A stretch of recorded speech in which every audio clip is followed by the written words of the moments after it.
All right. Good morning, everybody. It is Tuesday, November 18th, 2025, which means week 11 of the NFL season is put to bed. We had ourselves a game last night. Well, there was a game being played, but not too much really went down. Yes, that's right. The Dallas Cowboys actually looked like a team last night. But their opponent, not so much, or not so much of a good team there with the Las Vegas Raiders of Oakland. But Cowboys Raiders on Monday Night Football. What we learned from Dallas's 33-16 win. What I learned is Javonte Williams just kept the trend going for Hat and Beard, and I just could not hit. I had three legs. I had three separate parlays. And all three of them required Javonte Williams to score, and all three of them were one leg short, and we missed out on a couple dollar dues. So no mammon to the board this week, guys. A big old swing and a miss just a bit outside. But the Cowboys trounced the Las Vegas Raiders of Oakland. What we learned from the Dallas game, we'll take a little looky-loo at that. And then, of course, you've seen it on the thumbnail. Obviously, the wording is a little misleading to some of you, though if you think about it for 2 seconds, it all makes sense. There's no such thing as a mistake, just a happy little tree over here. NFL suspends Bengals star Jamar Chase 1 game for spitting incident in loss versus the Steelers. Steelers cornerback Jalen Ramsey was ejected during the game after punching Chase during the spitting incident. Oh, Lord, oh, man, what is going on in the NFL? Does it not, do you guys kind of get the vibe that the NFL is turning into a little bit more of a dirtbag league? Spitting on guys? I mean, I know that there are words, and I know that there are guys and there are actions taken, but, bro, to spit on a dude, I mean, come on now. But in line with spitting on the refs, referee Alex Kemp defends absolutely terrible pass interference call in Lions-Eagles game. Guys, I don't know what's going on with me, okay? But all of a sudden, I am like a big old Mike Florio fan. This guy, I like it. He pushes back.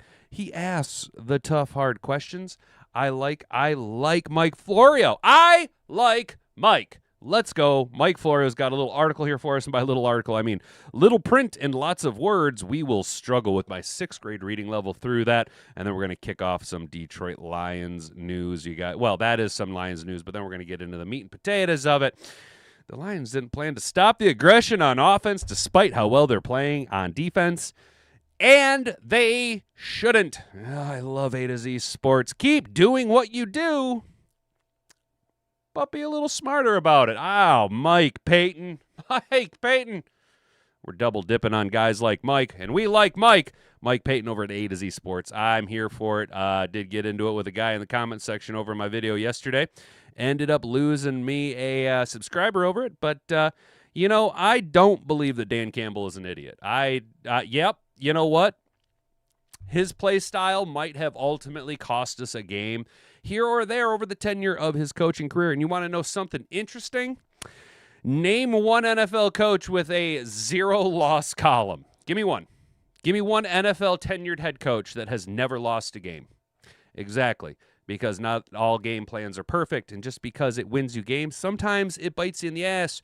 And if you'd have watched my video yesterday, y'all would have heard me say, not you guys, but the haters, you live by the Dan Campbell, you die by the Dan Campbell, and sometimes it works out, sometimes it doesn't. But A to Z Sports kind of reaffirming what I believe, and that is this whole Dan Campbell hate thing.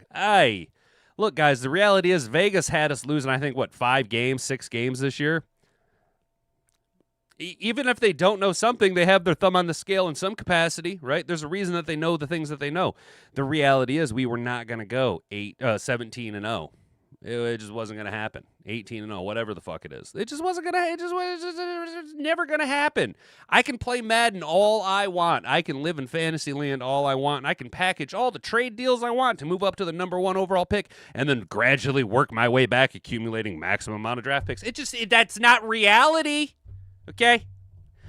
My boy, we need to temper our expectations and come back to reality.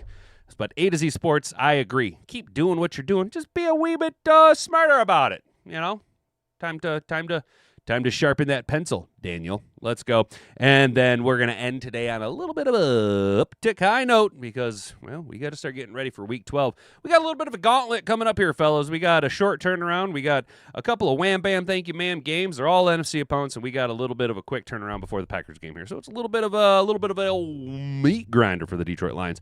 And it's not the type of meat grinder you like to see going into when, let's be honest, Penny is playing a little dinged up. Something's wrong with Penny Sewell. Amon-Ra is being too much of Amon-Ra the brand, not enough of Amon-Ra the man. And Jared Goff is clearly exhausted. Can somebody please get Jared Goff a cup of coffee? Can we get the guy a cup of coffee? Maybe just some espresso. Just give him a little shot in the ass. We got to ramp him up, dude, because we got a meat grinder coming up. But there is some good news on the horizon for the Detroit Lions. Lions injury updates. Dan Campbell expects at least, keyword at least, 2 defenders back versus the G-Men.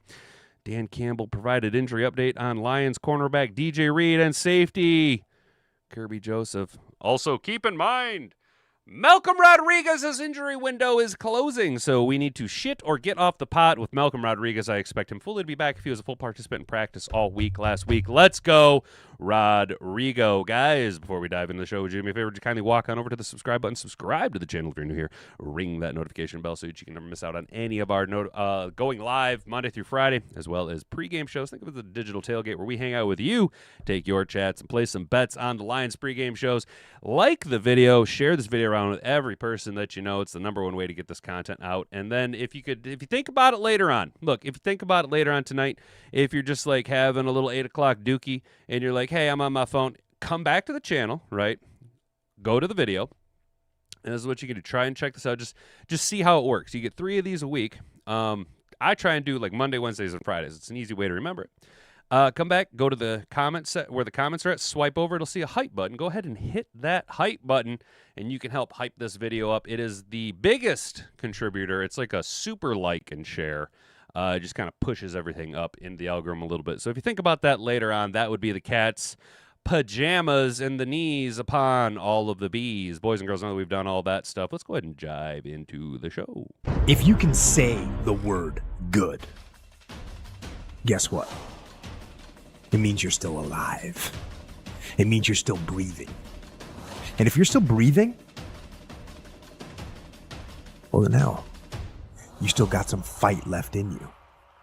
So get up, dust off, reload, recalibrate, re-engage, and go out on the attack.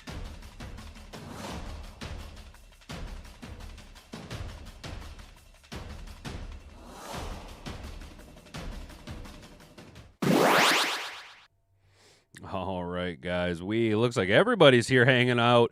Art's here, Brandy's here, Jack's here, my mom, my dad, Jody. Shout out Jody. She's got a little bit on her hands, boys and girls. Got to send some good vibes her way. She's trying to introduce a new kitten.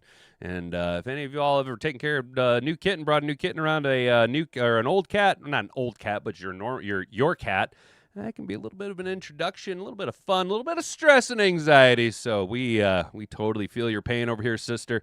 But I got all the faith in the world in you. I know you can totally nail it. You got this one in the bag.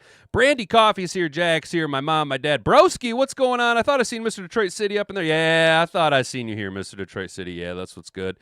That is what's going on, y'all. Jared needs some Geritol. I hope he's not that old yet. The knees upon all of the bees. You got it, Brandy. If the bees were to ever have knees, it would be the knees upon the bees. What's up, Kane? For me as a bandwagon fan here, I'm very happy with the work the Lions are doing. I trust Dan Campbell to make this team a championship team. It may not even be this year, but it will happen. See, Kane, that statement, my guy, we only losing to good teams. Well, that's the unfortunate thing is that we're losing to good teams. It's never a good sign when you only beat bad teams and lose to good teams. However, bro, your take right there, I don't think you're a bandwagon fan, dude. A bandwagon fan would not be like, hey, no, there is a strong foundation here. It might not be this year, but I have the utmost confidence. A bandwagon fan, you would be out on us already, brother. You ain't a bandwagon fan, you dude. You're a hardcore Lions fan, dude. Plus, Kane, dude, You're a Lions fan who just like knows a bunch about the Edmund Fitzgerald, and you ain't even from Michigan, dude. So I think you are a honorary hardcore Lions fan, brother. You know what I'm saying? Got out of my doctor's in time today for the show. Completely missed yesterday. Same reason, different doc.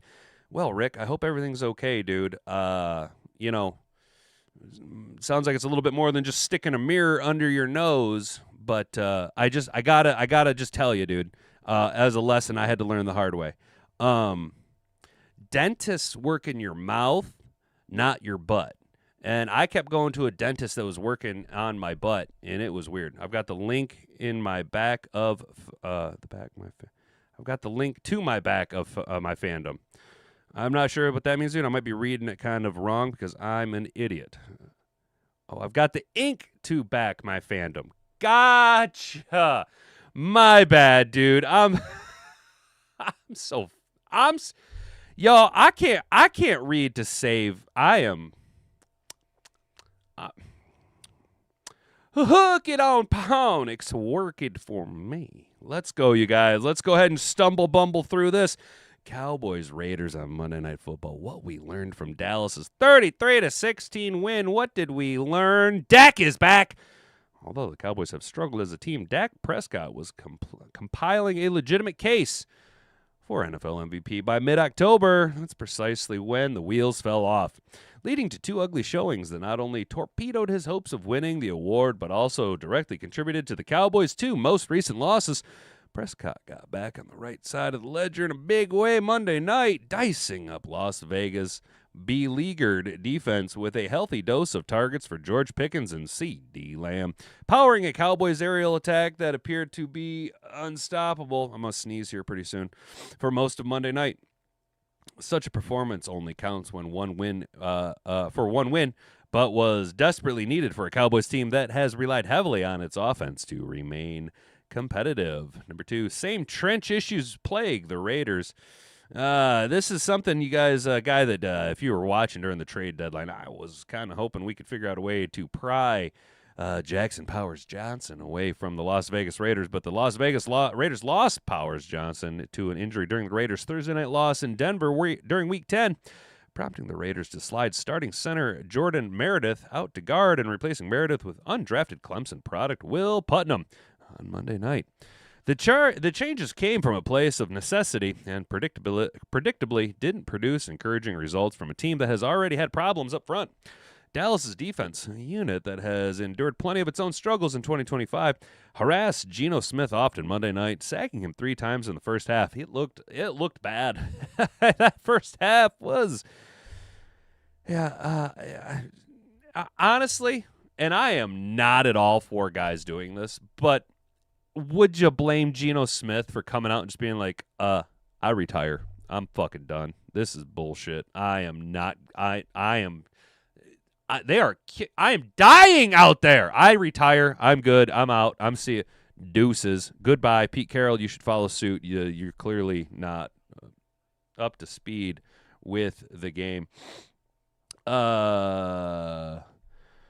Rookie first-rounder Ashton Jeanty had absolutely nowhere to run, wiping out any ambition of establishing the ground game and forcing Smith to lean into checkdowns to Jeanty just to get him the ball. Their struggles hit rock bottom in the fourth quarter when Jeanty was hit behind the line of scrimmage, again, in the end zone for a safety, perfectly capturing how the Raiders' deficiencies up front have kneecapped this entire offense. Number 3, Lambs and Pickens prove their value. The Cowboys' star receiving duo of CeeDee Lamb and George Pickens spent the first series of Monday night on the sidelines due to what was reported to be the coach's decision. With both sidelined, Dallas went 3 and out on its first series, and Prescott fumbled away possession to end the Cowboys' second drive. From that point on, Lamb and Pickens reclaimed their essential roles, and the Cowboys' offense took flight, scoring on each of their next 5 possessions, including 4 straight touchdown drives. Pickens shredded the Raiders' defense before and after the catch, finishing with 9 catches for 144 yards and a touchdown, including 77 yards after the catch. Wow. Damn. Lamb accounted for Dallas' first touchdown, a walk-in-the-park reception in the end zone, and chipped in 4 catches for 61 yards on the night. When the Cowboys' offense is at its best, it looks like it did on Monday night. with Prescott lighting up opposing defenses with his arm and doing so by relying heavily on Pickens and Lamb. Number 4, Raiders defense bottoms out. Yes, the Las Vegas Raiders of Oakland has lost by larger margins this season, but the Raiders' lack of effort and fundamental consistency was a glaring issue in Monday night's defeat. The Raiders had no answer for the Cowboys' offense for most of the night, and even when they appeared to be in position to limit Dallas's gains, poor tackling technique and the absence of a desire to finish plays were far too prevalent for an NFL defense. The combination was most apparent on Pickens' 37-yard catch and sprint through Las Vegas' coverage unit for a touchdown, in which 2 Raiders' feeble reaches towards Pickens looked exponentially worse in slow-motion replay, but typified much of the ugly season. One that seems increasingly directionless with each passing week. Is Oakland the worst team in football? Is Oakland are they worse than the Titans? Are they worse than the Jets? Is Oakland legitimately the worst team in football? And finally, Bland delivers a much needed. I think this is finally Bland needed a much. Okay, let's try that again. Number 5, Bland delivers much needed bounce back performance. Mere months after signing a 4-year, $90 million extension, Deron Bland got torched by Marvin Harrison Jr. in front of a prime-time audience in Week 9. Nobody on that side of the ball needed to have a good night more than Bland, who delivered emphatically Monday night. Bland led Dallas in tackles with 10, broke up 2 passes, and looked much more like the cornerback the Cowboys were happy to reward than the bogged-down version the nation witnessed in Arlington 2 weeks ago. The Cowboys' 16 points surrendered Monday night shouldn't definitively suggest they've solved their defensive issues because they were facing a team with one of the lowest offensive callings in the NFL. However, it's still a positive sign that Bland played well after such a rough outing. And good for him. I don't really care about Deron Bland, but this is kind of cool real quick here. NFL research shows with 4 passing touchdowns Monday night, Dak Prescott now has 41 career games with 3 or more passing touchdowns, breaking Tony Romo's franchise record for the most such games in Cowboys history. And that's something you can do when you stay with one team for as long as you have. If you guys want to know something interesting, Dak Prescott and Jared Goff, same draft class. And look at the difference in tenure of the two and the teams they've had.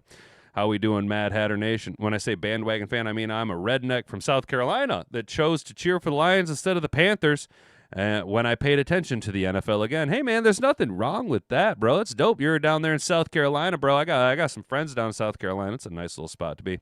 Doctors are not for me. They're for my 9-month-old baby. Long, messed up story. Hey, man, nothing wrong with that, dude. That's awesome, bro. Hopefully everything's checking out with you, dude. Or checking out with your kid, dude. That's absolutely awesome. One is 2 kittens. Yeah, Jody. Actually, we did that not too long ago here. We actually brought in 2 new kittens as well. Well, it was like 2 years ago now. They're gigantic cats now, dude. They're massive. I could friggin' ride them, dude. I feel like He-Man with that battle cat or whatever. Goff and Dak are the same player. Dak Goff, Jared Prescott, Broski. You know, you're not that far off. Actually, they are very, very similar in their play style. I would say Dak, at least before the leg injury, was a little bit more mobile, but, you know, they both need a certain amount of things to kind of go right for them. I wouldn't necessarily say that either one can be the guy on offense. Both need either a dominant wide receiver, a stronger offensive line, and a run game to lean on. I wouldn't put them in the Tom Brady echelon. But yeah, you know what? Now that you pointed out, they're very similar. Now, Brandy, he's not wrong. He's not. It sounds bad at first because we don't like Dak, right? We're here in Detroit. We really don't like Dallas players. I've never been a Dakota Rain Prescott fan. But, you know, when you kind of think about it, yeah, there's a lot of similarities. I wouldn't say he's necessarily wrong. It's just nothing that you ever really think about. Let's go ahead and hit the old oil can here. All right. So you seen him on the thumbnail. The NFL suspends Jamar Chase 1 game. And why did they do it? Well, the NFL suspended Cincinnati Bengals star wide receiver Jamar Chase for 1 game for spitting at Pittsburgh Steelers cornerback Jalen Ramsey during their Week 11 game Sunday afternoon. Chase denied spitting at Ramsey, who was ejected after throwing a punch at the star receiver in the fourth quarter. However, video evidence showed otherwise, leading the NFL to discipline. Chase's one-game suspension will cost him his usual weekly paycheck.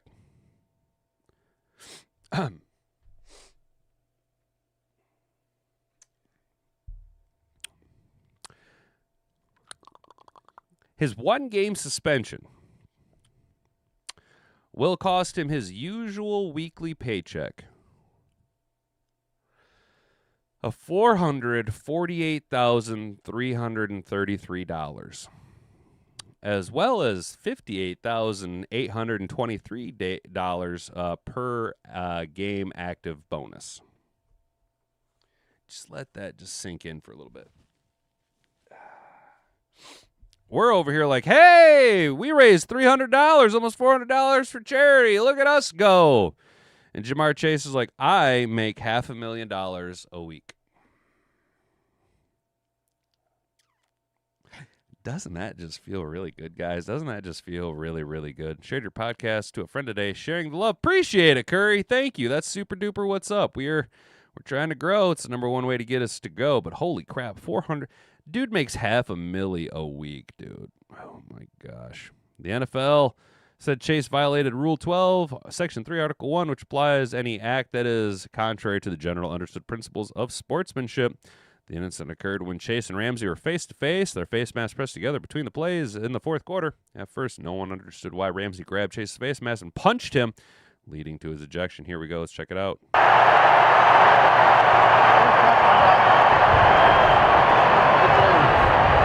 Oh, yeah. Oh, he spit right on him. Ugh. Let's see if we can... Ugh. There it is. Come on. I know I can... Here we go. Here we go. Come on. I know I can get it. Don't stop. Get it. All right. Damn it. I had it. Right there. You can see the stream. You see it streaming right through it hits his face mask and causes streamers. If he'd have gotten it through the face, if he'd have not hit his face mask, you might not have seen it. But right there, I can't stop moving my big stupid hand. God damn it. I feel like a monkey fucking a football. All right. You can see right there. You see that right there? That's not the shine of the face mask. That's it. So you can see the spit motion of his lips, and you can see the impact of the loogie onto the face mask where it's starting to erupt, and then unfortunately it leads to a bunch of like comet-like streamers. Zip. Ugh, there it is. You fuckers. Come on. I'm trying to freeze frame it right on the... There you can see a little bit of stream right there. Yeah, that's just... Ugh. That's just gross. There's no need for that. Jamar Chase.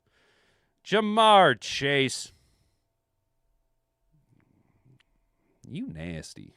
That's dirty. That's gross. You gross, dude. Spitting is the coward's way. Ain't that right, Jack? They need to send out a memo. Next guy that spits on another player gets a full year suspension. I love it, Art. I'm here for it. Announcer in the game had a revelation last night. A QB can't be successful when offensive line isn't blocking well. Yeah, Jack, isn't that wild? She drinks brandy and then drinks coffee after. There are some sick people who make a brandy coffee similar to Irish coffee with brandy instead. That's wild. Yeah, Mr. Detroit City, animals spit, dude. It's just classless, dude. Now, I'm a pretty mucusy guy, so I'd be hawking loogies and spitting all the time. But, like, to be spitting on somebody, come on, man. Especially when you get... Bro. Look, man. I don't make anywhere near the amount of money in a week that you make, Jamar Chase. And I can manage to not spit on people 52 weeks out of the year. The Bengals aren't going to make it to the playoffs, so you only have to be out there 17 active weeks. You have to go 17 games, 17 days. Not even weeks, bro. Like, I have to turn up to work 5 days a week. You have to show up to a game day 1 day out of the week. So 17 days out of the year. 17 days out of the year. You have to go without spitting on somebody. You make $500,000 a week. What the fuck, man? Bro, fuck y'all's couch. Fuck y'all's couch! If you know the rest of that line, fuck y'all's couch! Referees Alex Kemp defends absolutely terrible pass interference call. We know how it shook out with a minute 51 to play. The Eagles had the ball. Detroit made the stop until the men in black got involved. Flagged Detroit's cornerback Rock Yassin for interfering with receiver A.J. Brown. NBC's Chris, I love Patrick Mahomes Collinsworth, pulled no punches, calling the penalty, quote, absolutely terrible. After the game, referee Alex Kemp was made available to the pool reporters, Zach Berman. Why the pass interference on that play, Berman asked. The official observed the receiver's arm getting grabbed and restricting him from going up to make the catch. So the ball was in the air. There was a grab at the arm, restricted him, and he called defensive pass interference. No, he didn't. You're a lying piece of shit. It's the latest example of the pointlessness of the pool reports. Rarely, if ever, does the referee say, quote, we made a mistake. And if you did, you would be even more respected if you just showed, hey, we fucked up. We fucked up. But you don't. You guys are just dickheads. Instead, they routinely restate the erroneous factual basis for the bad decisions made in real time. While the league may think this counts as transparency, it smacks of propaganda. When a clear error has been made, the only acceptable alternative to admitting the blunder should be to say nothing. Preach, because then at least you're guilty by omission. You know what I'm saying? You didn't come out and lie directly to our faces, but it's the unsaid. We don't know, but we know. As the commissioner said in 2012 in the halcyon days of the NFL, hatred of sports betting. If gambling is permitted freely on sports events, normal incidents of the game, such as bad snaps, dropped passes, turnovers, penalties, and play calling, inevitably will fuel speculation, distrust, and accusations of point shaving or game fixing. And what does the NFL do? Well, they are partnered with the official sports betting site partner of the NFL, blah, blah, blah, blah, blah, blah, blah. Look, guys, all I'm saying is that if you want to make money, buy DraftKings stock. The potential motivation for the normal incidents of the game becomes no less abnormal when the official explanation from the referee responsible for the crew that made a mistake says anything other than, quote, we made a mistake. A better approach would be for the league to have a skilled and polished officiating spokesperson who talks to the reporters after each weekend of games, who takes any and all questions about officiating decisions from the weekend that was, and who gives candid, accurate, and truthful responses. Without regard to whether the officials who made the mistakes will be upset that their mistakes were publicly acknowledged. Boo-hoo, my feelings got hurt. They said I didn't do a good job. I didn't do as good as I should, and they didn't tell me I was fucking special. They said I was special ed. That's the only way to counter the knee-jerk reaction to that mistake was something more than a mistake. And it's a continuing mistake for the NFL to not acknowledge this basic truth accurately and act accordingly. Sorry, my bad. I love it, Mike Florio. I love that Mike Florio is doing a little bit of pushing back against the NFL. And the thing is he's not just like, independent fucking YouTuber screaming into the ether. He's a well-respected sports writer working with the backing of a national media conglomerate, whether they be credible or not in the eyes of most people when it comes to most things. Generally, the sports section is left a little untampered, to an extent. Now, there are people who can't stop themselves. But admittedly, it's good to see Mike Florio pushing back a little bit and on a week-to-week basis and flat out calling him out. Hey, no, this is not the right way to do it. This is what you need to do. Not only does he call it out, but he also presents an alternative. I really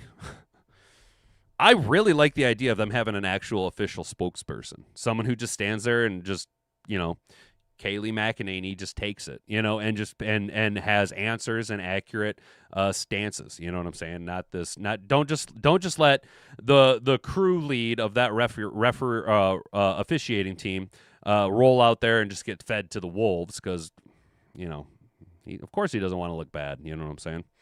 What's up, Kerry? How you doing, brother? Chris Collinsworth said, that's just a terrible call there. Brown isn't even wearing a Chiefs jersey. Dude, Kane. Accurate. That was clear OPI, Rick, wasn't it, though? Conspiracy hat on. Hey now. I say refs are pushing for full-time referee association for full-time refs so they get benefits of the NFL. Jack, and I have heard, and I've actually advocated for them to be full-time employees in the NFL because that could be part of it. It's hard to hold these guys accountable when it's like, hey, this is their part-time job. This isn't how they make their living. This isn't how they provide for their family. You know what I mean? Which does open the door for, dirty refs. Because, hey, maybe, for example, Jamar Chase gets $500,000 a week to go play football. Those refs aren't making anywhere near that amount of money. But yet they're the ones who have to go out there and get buzzsawed by players, get harassed by fans, get possibly even spit on by players. So I could understand, everybody's human and we're all flawed, right? None of us are perfect. How an official could be, hey, maybe a guy comes to him and says, hey, I'm not saying you need to throw the game, but, a couple dollars fall off the back of the truck here. Maybe make sure that the points stay at the under, maybe throw a flag or something here or there. Maybe there's a little bit of dollary dues that might just happen to fall into your pocket afterwards. You never know, dude. But yeah, I have heard that could be the number one counter to clarifying and kind of mitigating the accessibility or tamping down some of the conspiracy. When are they actually going to give Goff a roughing the passer call? That 4th and goal is roughing the passer for any QB not named Jared Goff. I agree with you, Rick. Part of me thinks that a lot of the reason why we don't get those calls is because Dan Campbell has built the Lions on being a little bit tough, gritty, hard hitting, and maybe because we play that way, we're expected to also reciprocate on penalties in that same manner. Just man up, just nut up or shut up and take the punches. You know what I'm saying? I'm not saying that's right. I'm just saying that could be a possibility. It's a thought exercise. You know what I'm saying? So speaking of thought exercises and Dan Campbell's way of doing stuff, damn, I just cracked the shit out of my back. Oh, I've been looking for that one all morning. The Lions don't plan to stop the aggression on offense despite how well they're playing on defense, and they shouldn't. Keep doing what you do, but be a little smarter about it. Mike Payton's got a little take here. On Sunday night, let's pause this so that my lag doesn't keep bogging down. And close you. Appreciate it. On Sunday night, the Detroit Lions lost a game that everyone knew was going to be a tough one. In that game, it felt like there were multiple times in which the Lions simply shot themselves in the foot by trying to be overly aggressive. That fake punt. I'm not going to get over that fake punt. That fake punt really salted my nuts. There was that fake punt that failed. Trying Gibbs up the middle on 4th and 1 when you just got stuffed on 3rd and 1, and then going for the home run ball on 4th and short is simply trying to convert with a short yardage play. The Lions' offense struggled all night, and that's understandable, but the way their defense played was remarkable. All the talk now is how the Lions' offense had a bad night, but the Eagles were 4 of 15 on 3rd down and 0 of 1 on 4th, and they were 1 of 3 in the red zone. The Lions' defense played a masterful game, so why did the Lions not simply punt in some of these 4th down situations and live to fight another day?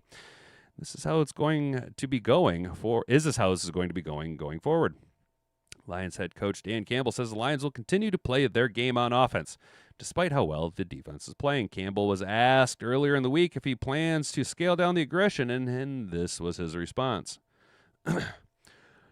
No, I think some of it is that was a little unique yesterday. Some of the areas we are at, you're a little bit in no man's land. You're on the road. Some of that, we got wind in our face. These aren't easy field goals, and you're in manageable 4th and 2, 4th and 3, and 4th and 4. And so that's what makes it. Now, we could punt. We did that one time. But yet you're almost too tight on some of those, too. So, to me, it seems to make that it made sense to do that at the time. Is it always going to be that way? No, it's not always going to be that way. Look! I look at everything. I think about it, and certainly, you go full 5 on 4th down. For the times it's got right, and we've had success. We were far from that as you could be yesterday. Campbell went on 97.1 The Ticket on Tuesday morning and doubled down on that. The Lions don't have plans to stop the aggressiveness, but are some calls that Campbell wishes he could have back. That fake punt is one of them. You might not want to hear it, but it's good for the Lions don't plan to stop being aggressive on these 4th downs. I agree. Before they went 0-5 on this one, they were converting on 72% of their 4th down attempts. They were making it happen on these things, and they shouldn't give up on it completely after one bad game. Yes, I agree. One game is not a make-or-break approach to football. Going forward, it wouldn't hurt to be smarter about what you do in these moments, though. The Lions have to stop going for big plays on 4th down. It's not just working, and maybe it's a recency bias thing, but I can't recall any time that the Lions tried to make a big bite on 4th down and got it. My head is full of examples where they called a play that just was just enough and converted to keep the drive going, though. These are those. There are a lot of those examples. The Lions are going to stay the team that brought them this far for the last few years, and they should keep doing that. Just playing it as smart as the only shift that needs to be made. I agree. Just be a little smarter in how you're throwing your punches. Don't goose yourself out, dude. Don't come out swinging hardcore in the first round. You're going to be gassed. You got to be a little bit smarter.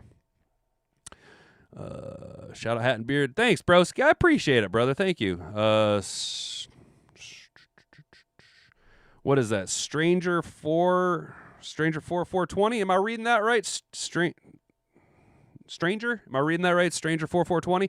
205K minimum is a heck of a part-time job, dude. Right, bro? I get you on the refs' wages. Okay, that's fair, but they don't get benefits. So out of that 205K, they got to pay for all their benefits. They probably got to pay for travel, and they got to pay taxes on that as well. You know what I'm saying? Because I think they're a 1099 employee. You know, I'm pretty sure they're a 1099 employee.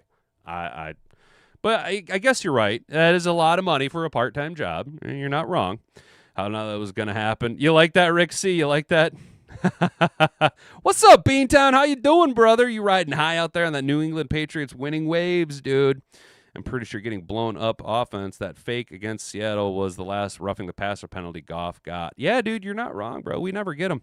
There's aggressive and there's stupidity, knowing the difference between a good coach and an amateur. Campbell needs to be smarter. Beantown, you're not wrong. He needs to be a little bit just. It's the whole pick and choose your battles thing. You know what I'm saying? And unfortunately, there are two games, this game and Dallas a couple of years ago, where it's just a glaring example of, Dan Campbell's just going to continue to do the Dan Campbell thing. You know what I'm saying? What's up, Brent? How you doing, brother? Good to see you, my dude. How you doing this morning? Hopefully you're having a good start to your Tuesday morning. We're starting to right the ship and get a little bit back high on the Lions before we take a big old swig of the Honolulu Blue Kool-Aid tomorrow morning and just get absolutely drunk on hype. Let's go. Got one more article here for you guys, and then we might be out of here a couple minutes early. Kind of. I gotta clean up in here. It is. I gotta reorganize. I gotta organize this. Y'all, I gotta like Spider-Man my way around here to get to the lights and shit. Like it's rough. It's rough, but we'll get it stapled out and figured out.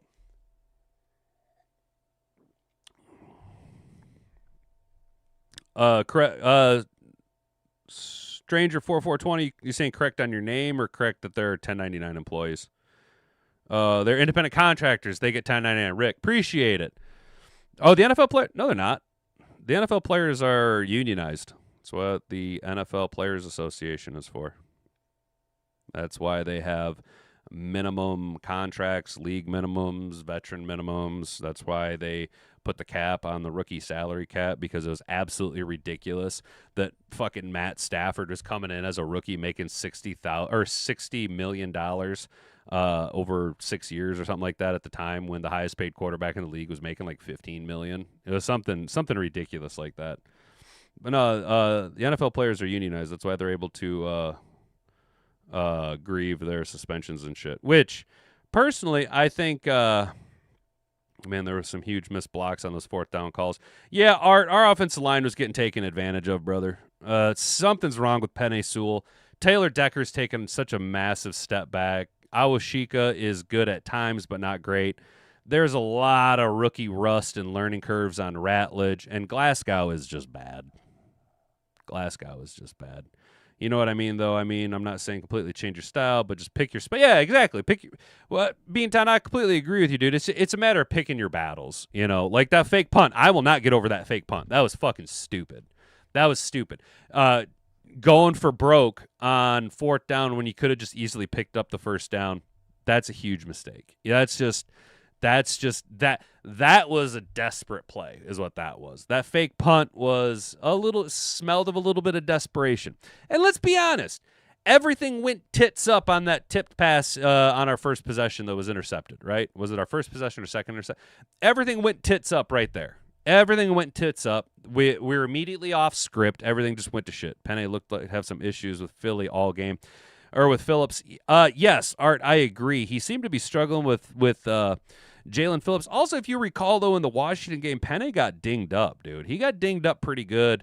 Not only did he get poked in the eye, but it looked like he was having some shoulder issues. I'm not 100%. I'm not on the training staff, but, you know, we're getting to that point where it's we're in the meat and potatoes of the season. These things are going to start happening. You know, you're going to be starting to favor a little bit of injuries, and I don't want to say Penei needs to sit out a game and recover, but if that's what it takes, we need to figure out exactly the right game to target that we could shut Penei down and let him get polished up. The problem is that right now we are not in a position of luxury. We are in a position of we have to win. We are not a playoff team right now. We might be a playoff team on paper. We might have all the weapons and all the guns and all the toys, but we don't have the record to get into the fucking playoffs right now. We are on the outside looking in, and I don't like that, which means we don't have the luxury of being able to have guys take time off. This is why I'm kind of ball hurt that Kirby Joseph decided to give it a go early on in the season, and now he's just going to miss the whole damn year, it feels like.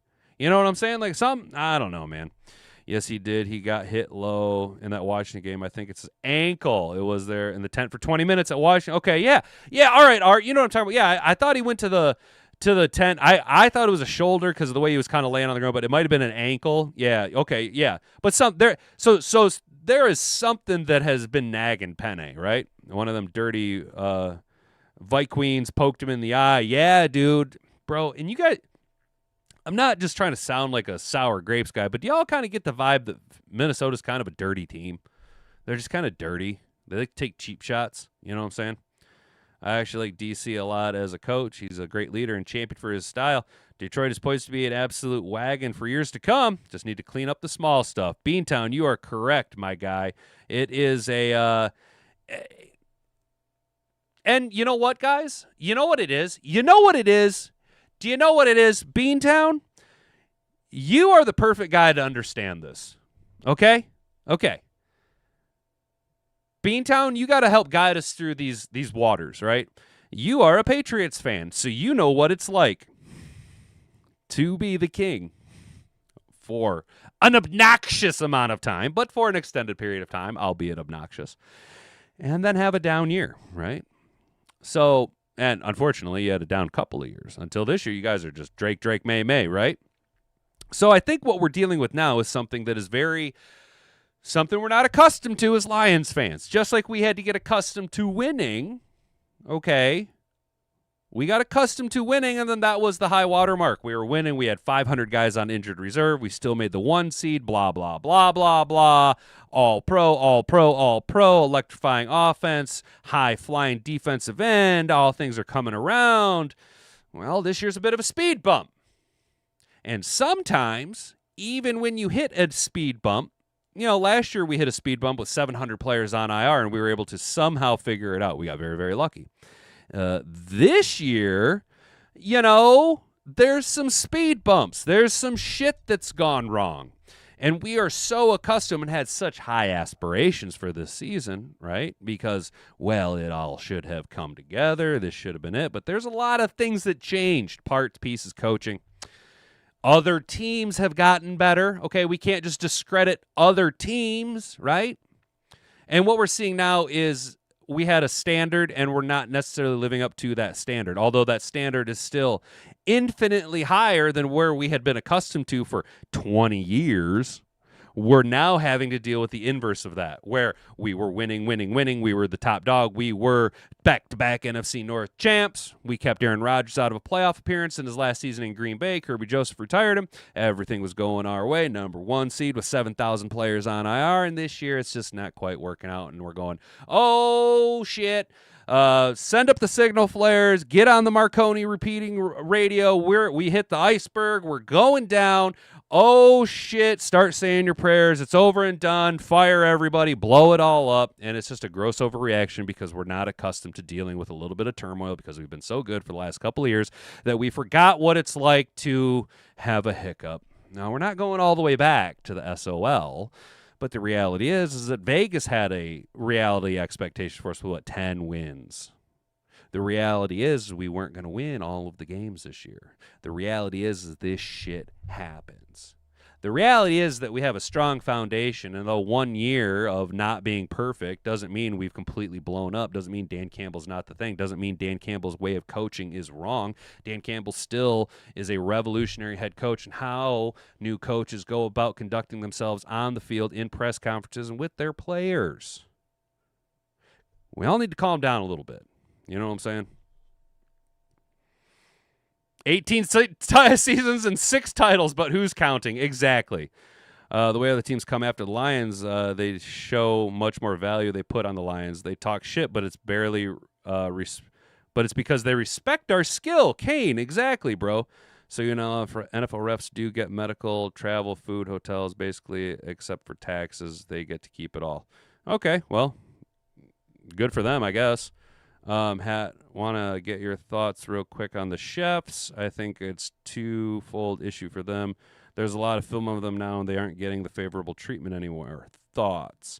I do agree with you that I don't think they're getting the treatment. They're not getting Queen for a day anymore. All right, they are still getting some calls, but they're not getting all of the calls, which is showing how desperately the Chiefs needed that handicap. Okay, the Chiefs clearly needed to, the Chiefs are winning Masters titles. Good for them. They got their little green jacket on, but they're teeing off from the red box. You know what I'm saying, guys? They're hitting it from the red tees this whole time, and now the NFL says, well, get your happy ass back to everyone else's tees, and the Chiefs are going, well, shit. You mean we got to do this like everybody else? This is bullshit. Also, I do think there is a lot of film out on what they used to do really well, where they would just take the top off of defenses. So now you just run that 2-shell cover, or a man cover 2 shell. Mahomes is a very talented athlete. I also really believe that the Kansas City Chiefs, and again, Beantown, you could probably talk to this. Teams that make Super Bowl runs time after time after time, making these continuous, perennial, deep playoff runs, be it all the way to the promised land or out in one, you're still extending your season and reducing your recovery time. So every year players get older. Every year you're going to get a little bit more tired with a little bit less recovery time. And yeah, you can bring in new guys, but just because you bring in new guys doesn't mean that the pot is still going to taste the same. You know what I mean? Just because you add a couple of, this should work just the same as the old ingredient doesn't necessarily mean it's going to work the same as the old ingredient. So there's a little bit of a learning curve. So you combine learning curve with tape being out on film with tired and age, evolution of the NFL, teams evolving around the NFL. I think you're just seeing the Chiefs kind of having father time catch up to them a little bit, as well as the NFL is taking their thumb off of the scale and saying, you gotta play from the regulation tees, guys. You gotta play like everybody else. It's too obvious now. We've been caught with our hand in the cookie jar, and instead of just flat out admitting it, we're going to omit it through omission, or admit it through omission. We're not going to come out and say that we were favoring the Chiefs, but everyone will see the product on TV and realize the reality of the situation. They even have 401k. All right. Well, anyone can have a 401k, dude. You could go start your own 401k if you wanted to. You just aren't going to get employer matching. Except the one team that hasn't replaced the Lions, that is the Bears. Oh, I got you. I'm sorry, Kane. My bad. I went off on a little bit of a tangent there. I'm sorry. SOLF, jump off the wet. Every single loss when we win. I've been a fan my whole life. Ain't that the truth, though, Rick? Bro, ain't that the truth? See, and a good barometer for figuring out Lions fans, dude, is just ask them what they did during that 0-16 year. One thing I've noticed about the Lions games I've got to watch this year is they win and they lose the game at the line. Their O-line usually determines the outcome. If you can't run, it's tough sledding. Beantown, you're completely correct, dude, and I think that it definitely goes to the identity of our team. It's exactly what we've decided to do the minute Brad Holmes and Dan Campbell came to town. When you look at the fact that we drafted Penei Sewell with our very first pick in this tremendous rebuild, we said this is the most important part of football, controlling the line of scrimmage. We are going to go and we are going to get ourselves a generational talent, a future Hall of Fame right tackle who could play left tackle. This is a natural position. We're just going to force him to play right tackle. He's going to play at an all-pro level. We are going to establish the run. That's why Jamal Williams broke Barry Sanders' single-season rushing record or touchdown rushing record. That's why Jahmyr Gibbs and David Montgomery have been a top two historically good running back duo in their entire time in Detroit. Because you are completely correct, Beantown. If our offensive line cannot establish anything, the whole game is dog-fucked. The way our offensive line goes is how our team goes. They are the engine that turns the machine, dude. It is the most important part of football is controlling the trenches. I realize that as a former offensive lineman, I have a tremendous amount of bias for the hard work that goes in down in the trenches and how grossly overlooked it is because we like to watch the fantastic catches, the electrifying speed, and the tight, pretty spirals. But the reality is that games are won and lost in the trenches. Those guys up front are the most important players on the team from a play-to-play basis. Play after play, if the snap is wrong, the whole thing is fucked. If you can't get a hat on a man, the whole play is fucked. If you can't get your ass around in a hole and wall your guy off, the whole play is fucked. And if our offensive line is whiffing, missing, and struggling, if Goff is having to, and I use this term loosely because Jared Goff running is very similar to Drew Bledsoe. He looks like a human statue out there. When Jared Goff is running for his life, it just ain't going to work out. It just ain't going to work out. Let's lose 2 in a row, and then we can call it and then we can start to panic here. Art, and that's the thing, dude. We don't really lose back-to-back anymore. The Zorhan Giants don't stand a chance against the free speech American Lions. Let's go, Mr. Detroit City. Hell yeah. Played center my whole football career and coached O-line, so it's kind of the first thing I automatically look at. Yeah, Beantown, exactly, bro. My issue is more with Brad Holmes and him not addressing our O-line issue during camp. We all knew it was our Achilles heel after who we lost. Completely agree with you, Art, on that. When Frank retired, it was bad news. Detroit Sports Talk. What's up, dude? Breaking news, Dan Campbell is optimistic about DJ Reed and Malcolm Rodriguez potentially playing this week. The Lions have until 4 p.m. to active Malcolm Rodriguez to the 53-man roster. That's why I got excited about O-line drafts. Big uglies, win or lose the game. Exactly. It's not like Montgomery is purely running into people. O-line isn't making holes for him to get through. Everything you guys just said right there is 100% truthful, and I want to give a big shout-out to Detroit Sports Talk right here. Here we got it. Lions injury update. Dan Campbell expects at least 2 defenders back versus the Giants, and you spoiled it, bud. Oh, you didn't spoil it, but they blew balls us here talking about Kirby Joseph. The reality is they're talking about DJ Reed and Malcolm Rodriguez. It sounds like he's expecting the return of both linebacker Malcolm Rodriguez and cornerback DJ Reed from their respective injury lists, making them eligible to play Sunday against the New York Zorhan Mondanis. DJ Reed is looking pretty positive here. Wait, hang on. DJ Reed is looking pretty positive here. We're going to get him a couple weeks of work here and see where he's at. Rodrigo's looking better. He's getting better every day. So, probably Reed and Rodrigo right now would be at the top of that list. Rodriguez's activation comes as no surprise as his elevation clock expires this week. The depth linebacker could be a solid addition to a special teams unit that has had some pretty uneven play as of late. That'll also allow a little bit less Jack Campbell exhaustion on special teams. Reed returned to practice last week, and his return would be a nice boost to the defense. Detroit's number 1 corner hasn't played since he suffered a hamstring injury week 4 against the Cleveland Brown Eyes. Campbell also noted that Marcus Davenport and Josh Paschal are getting better, but didn't provide specifications on their timeline to return. Who cares? He did say the Lions believe that they will start reserve cornerback and special teamer Khalil Dorsey's evaluation clock this week. Dorsey has served as one of the team's best gunners in punt coverage, but he can also provide support in all facets of special teams. He has been out since week 4 as well. Campbell's final substantial update was on Kirby Joseph, but unfortunately the news wasn't as good. It sounds like he's tracking to miss his 5th straight game. I don't know. If you ask me right now, I don't know if I see him in this week, but he is getting better.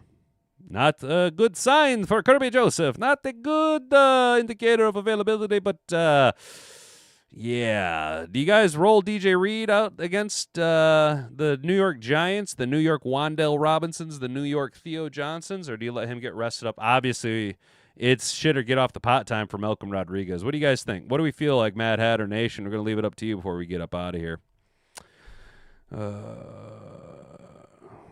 Gonna Wilkins them, boy. Smooch Bandit Wilkins. Just my thought, but I noticed the interior line of the Lions is where you could improve. Your tackles play pretty good and a good job of forcing pressure wide. Just some thoughts. Beantown, you were completely correct. It is the fallout from Frank Ragnow retiring. So Graham Glasgow is not a substantial replacement for Frank Ragnow, not playing anywhere near the level that he should be playing. He was already playing poorly last year. We then let Kevin Zeitler go to Tennessee, and we moved Graham Glasgow from guard to center. We switched Mahogany from right guard to left guard. He is now injured, and we've had Keoti Awashika playing at the left guard spot. And then we drafted Tater Ratledge, my favorite offensive line prospect, in terms of Detroit's actual availability of getting him to play right guard. So there's a big learning curve right there for our right guard position. But yeah, the entire interior offensive line, we're already rolling with a reserve guy. Graham Glasgow has just been bad. In my opinion, Tristan Colon plays as good, if not better, than Graham Glasgow at this point. And Tate Ratledge, he's been good at times, not great. He's been bad at times. And also been dealing with a couple of injuries here or there popping up over the season. You've seen the mullet get tucked behind a neck roll. And then last week, it looked like, honestly, the way he was walking off the field, both him and Lane Johnson, I thought both those guys pooped themselves. But apparently they were both actually injured doing an actual hobble-wobble walk. Don't rush Reed back. Let TA keep the bench warm and the yellow flags in the refs' pockets. Mr. Detroit City, bro. Davenport is always getting better because he's always injured. Ain't that right, Brent? Dude, ain't that right? Mr. Detroit City, gosh, what game were we watching? There was... Who were we? Oh, it was the Broncos game. Hat and Boobs and I were watching the Broncos game, and they showed Riley Moss, and they were like, he's the most penalized defensive back for pass interference calls in the NFL right now. And I looked at it and I go, because Terrion Arnold's been riding the bench and injured. Let Rock be our Rock again. Hell yeah, dude. Yeah, I like the idea of not rushing Reed back. Let him get primed and ready so that we can have him for a postseason run. Wouldn't surprise me at all if Campbell drafts a center in the first 3 rounds. Beantown, if there's a guy there. Now, Beantown, the original idea, at least how it looked like in training camp, was that Ratledge was supposed to transition from guard to center, and he was supposed to be a replacement for Frank Ragnow, but it didn't really work out so well in training camp. He wasn't picking up on it fast enough, and he never played center. So the possibility is still there for him to transition next year from guard to center. We also drafted this guy out of LSU named Miles Frazier, who just hasn't been activated. He's been on injured reserve. And the idea is that he can also play guard or tackle at a high level, but yes, I honestly wanted us to go and trade for Jackson Powers Johnson from the Las Vegas Raiders of Oakland, but that never happened. And I also wanted us to trade for Jalen Phillips, and you see how well that worked out. Rumors DJ Reed got the leg lengthening surgery and should be back over 6 foot soon. That's awesome. This O-line transition would have been a lot smoother if Brad would have overpaid Zeitler for 1 more year. Brent, I think you're right, but it's at least that's my understanding. The Zeitler wanted to be closer to family, and that would have been a lot. How do I pronounce it? Kenjiniru? Is that how you pronounce it? Kenjiniru? I hope I'm pronouncing that right. Kenjiniru, how could you have spit on him? He never opened his mouth at that man. Okay. Let's just pop this back up. The only reason I'm doing this is because I'm on vacation this week. I got time. All right, check it out. You still hear Kinju? So here you go. You can actually, you have to watch so imagine you're watching a comet. You got to watch for the spit line. So where it really screwed him was that if Jamar Chase would have been able to spit cleanly through his face mask, we probably wouldn't have seen it. The reality is that it looks like it got hung up on the bar of his face mask. So I'm gonna try. I'm gonna be real, dude. I'm having a hard time doing the small movements with my hand. I'm struggling. So we're gonna try and get through this as best we can, dude. But check this out. All right. So watch. So here's Jamar's face and face mask. Now this right here is the reflection of jersey and light off his face mask down here at the bottom. That's not spit, but here you go. So. All right. Damn it. I did it again. So here you see him getting in the face of Jalen Ramsey. God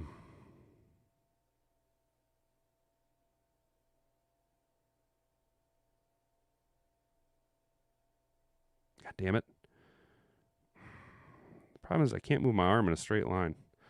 My wrist is drunk. Oh, what's going on? Here we go. All right. Oops. Come on. All right, there you go.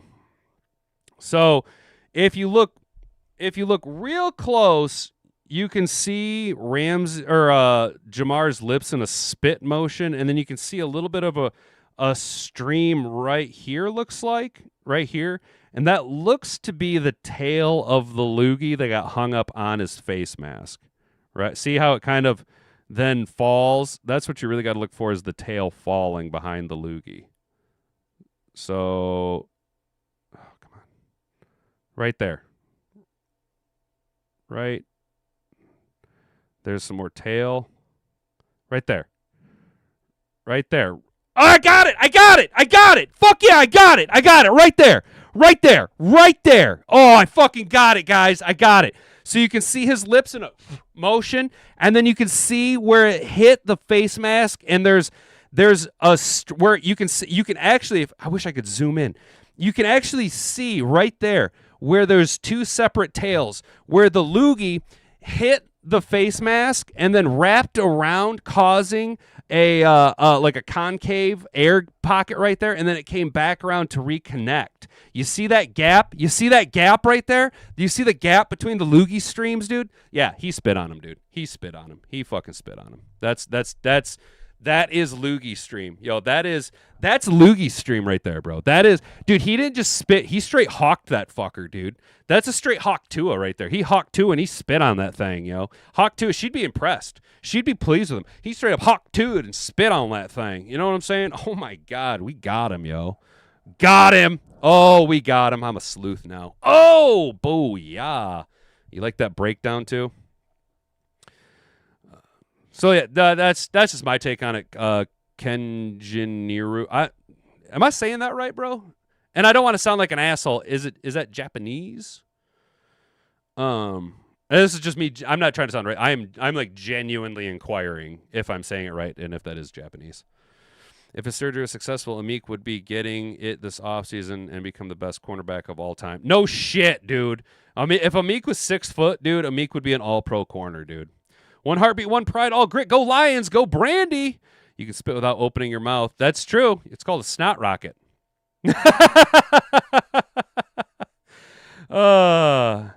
Appreciate it. Yeah, dude. All right, so Mr. Detroit City, people censoring comments in the chat.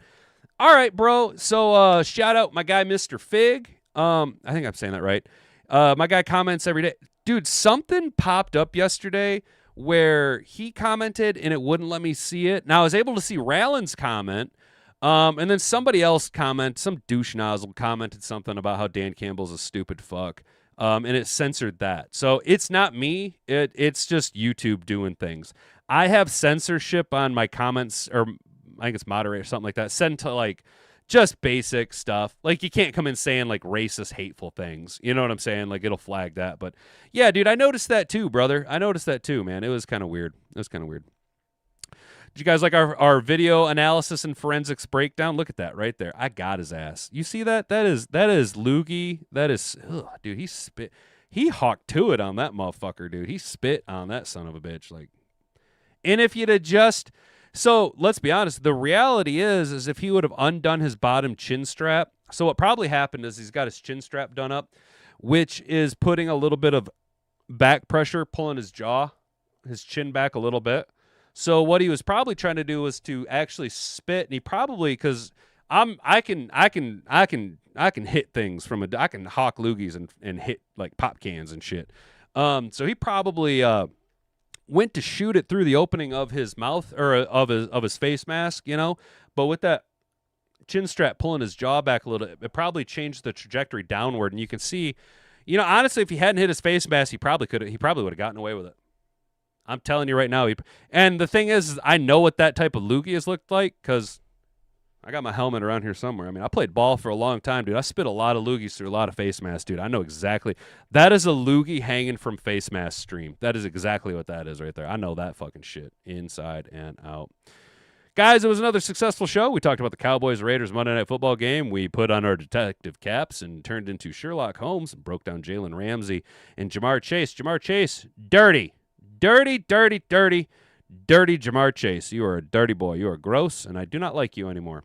The referees are being dickheads, and Mike Florio pushing back on dickhead referees. We appreciate you, Mike Florio, and what you're doing. We also appreciate what A to Z Sports is doing, saying, hey, Dan, don't change what you're doing. Just be a little bit smarter about it. We're absolutely here for that.